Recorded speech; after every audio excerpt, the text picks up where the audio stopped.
So when did you first get interested in gunsmithing?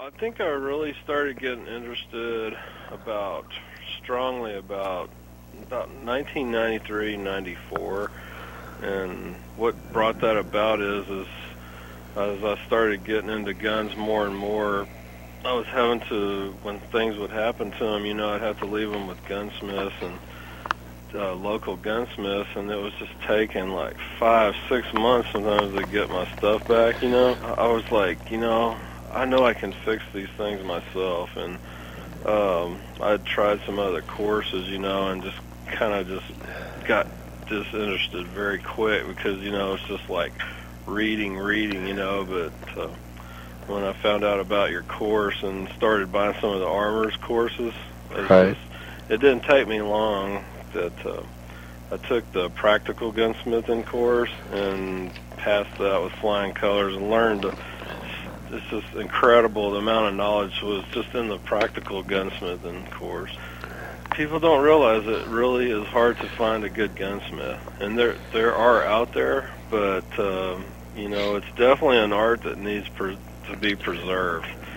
And there's a lot of people work on guns, but there's only a few that are really like, your Bob Dunlap and your Darrell Hollands, you know what I mean? Yeah.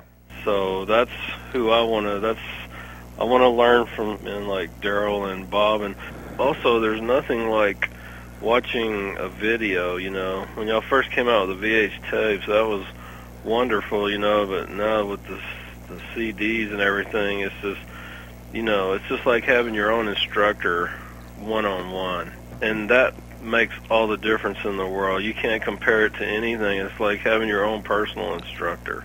I have nothing but good to say about this course. I just don't think you could find anywhere any course that, that was comparable to yours.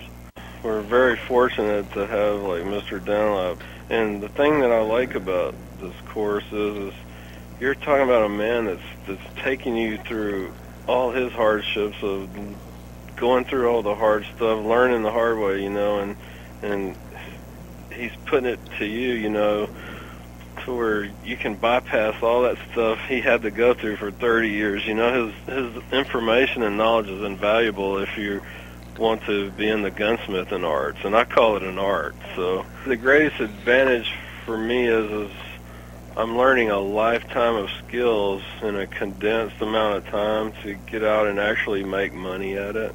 We're very fortunate that he sat down and took the time, to do all these tapes because, when men like him are gone, that stuff's lost forever.